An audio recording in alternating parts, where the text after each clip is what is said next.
Afternoon. তো এখন বাজে দুপুর 1টা। তো আমি এখন রান্নাঘরে রান্না করছি, আর এখন থেকে আমি আমার ব্লগ ভিডিওটা শুরু করলাম তোমাদের সামনে। তো দেখো আমি এখন রান্না করছি। এই যে এদিকে হচ্ছে মাছ ভাজা, আর এদিকে হচ্ছে ভাত। আজকে বাটাপোনা মাছ নিয়ে এসছে। আমার অনেকগুলো রান্না হয়েও গেছে। তো মেথি শাক রান্না করেছি, দাও তোমাদেরকে দেখাচ্ছি। যে এখানে রেখেছি মেথি শাক রান্না, আর এটার মধ্যে টক আছে। প্রচণ্ড গরম বলে এখন খুলতে পারছি না, তোমাদের সামনে দেখি খুলতে পারছি না এখন। আর এই পটল ভাজা করে রেখেছি, আর এর মধ্যে এখন একটা মাছ ভাজা রাখবো।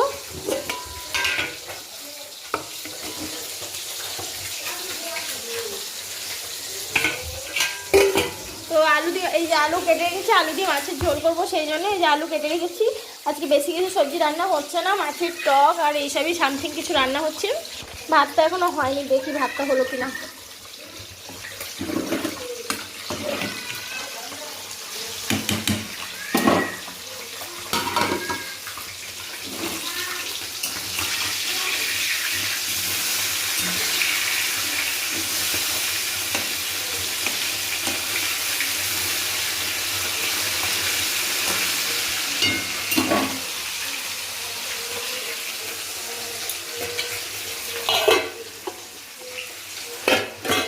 চলো রান্নাটা করে নিই, আর তারপরে তো এই বাসন মাজতে হবে, এই জায়গাটা গোছাতে হবে।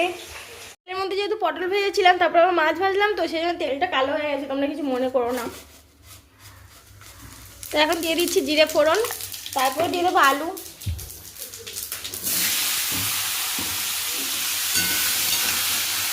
আজকে শুধু আলু দিয়ে মাছের ঝোল রান্না হবে।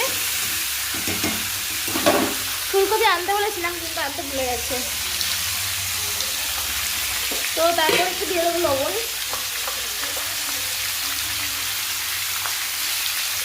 লবণ দিয়ে নেড়ে ঢাকা দিয়ে দেবো।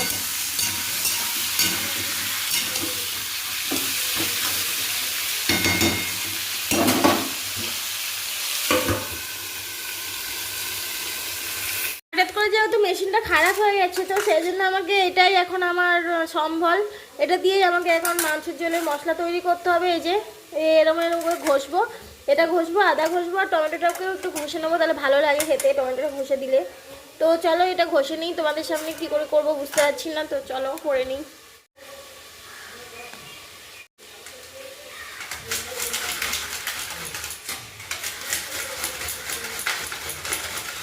হাতে ব্যথা এত প্রচণ্ড, তো হাতে ব্যথা নিয়ে আমাকে ঘষতে হচ্ছে।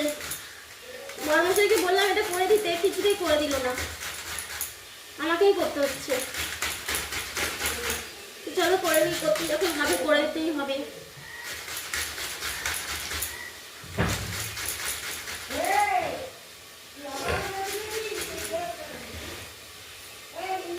আমার হাতে ব্যথা করছিল মশলা করতে করতে, সেই জন্য আমি চলে গেছিলাম। তারপরে এই যে এই বড়মশাই এসে আমাকে মশলা করে দিল। তো তারপরে এই যে মশলাটা কষাচ্ছি মাছের ঝোলের জন্য। এখন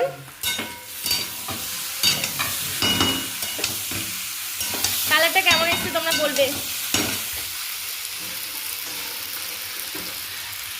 আজকে মাছের ঝোলটা খুব কষ্ট করে করতে হলো আমাকে, হাত ব্যথা নিয়ে মশলা করতে হলো। মশলা করতে গিয়ে বিশাল কষ্ট হয়েছে আমার আজকে, কি বলবো আর তোমাদের।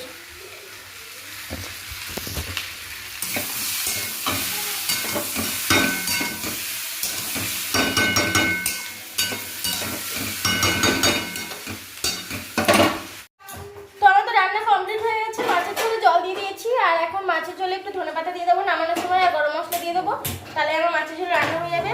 আর নিচেটা পরিষ্কার করে নিয়েছি, আর এখন বাসনটা মাজতে এসেছি, এই যে বাসন মাজছি। তো একা একা যেহেতু ভিডিও করি, তোমাদের সব কিছু ভালোভাবে দেখাতে পারি না। তো চলো বাসনটা মাজতে। আর ওদিকে বড় মশলা হাতে মাছ ঝাড়ছে আজকে, আমি তো ঝাড়তে পারবো না, আমার হাতে ব্যথা, সেই জন্য।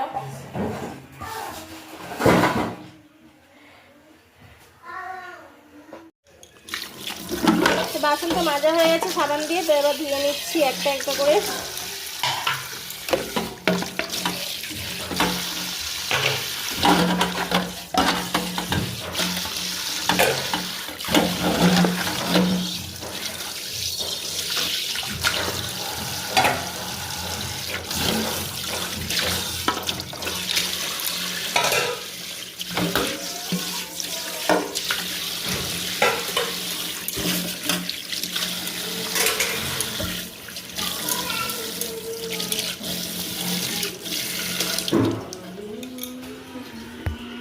দেখো আমি এখন খেতে বসে পড়েছি, আর এখন বাজে 3:45। বাবুকে খাইয়ে তারপরে আমি খেতে বসলাম। তো দেখো আজকে কী কী নিয়েছি, এরকম ভাত নিয়েছি, শাক নিয়েছি, পটল ভাজা আর মাছের ঝোল নিয়েছি। কিন্তু মাছের ঝোলের যে আলু দিয়েছিলাম সেই আলুটা আমি নিইনি, আলু ছাড়া মাছের ঝোল খাচ্ছি আমি, আলু খাওয়া ছেড়ে দিয়েছি। আর নিয়েছি মাছের টক সেই জন্য, আর ঘি নেবো ভাবলাম কিন্তু ঘিটা ভুলে গেছি। তো চলো খেয়ে নিই, তারপরে খেয়ে উঠে ছাদে যাবো আবার। ফ্রেন্ডস ছাদে গেছিলাম, আমি ফোন নিয়ে যেতে ভুলে গেছিলাম, সেই জন্য আর ব্লগটা শেয়ার করতে পারিনি। তো ছাদ থেকে এসে শেয়ার করছি। দেখো 2 বালতি জামা কাপড় তুলে নিয়ে এলাম আমি। তো এখন আবার রান্নাঘরে বাসন টাসন মাজবো, তারপরে গিয়ে একটু রেস্ট নেবো বিকেলবেলা। তো দেখো এখন অনেক কাজ পড়ে আছে, দেখো এগুলো সব পরিষ্কার করবো, গ্যাস মুছবো, তরকারি ঢালবো, তারপরে বাসন মাজবো, এই যে অনেক কাজ পড়ে আছে। তো চলো কাজগুলো আমি করে নিই, অনেক কাজ পড়ে আছে, তোমাদেরকে তো বললাম। তো আজকের ব্লগ ভিডিওটা এই পর্যন্ত রাখছি। তোমরা সবাই ভালো থেকো, সুস্থ থাকো, দেখা হবে নেক্সট পরবর্তী কোনো নতুন ব্লগে।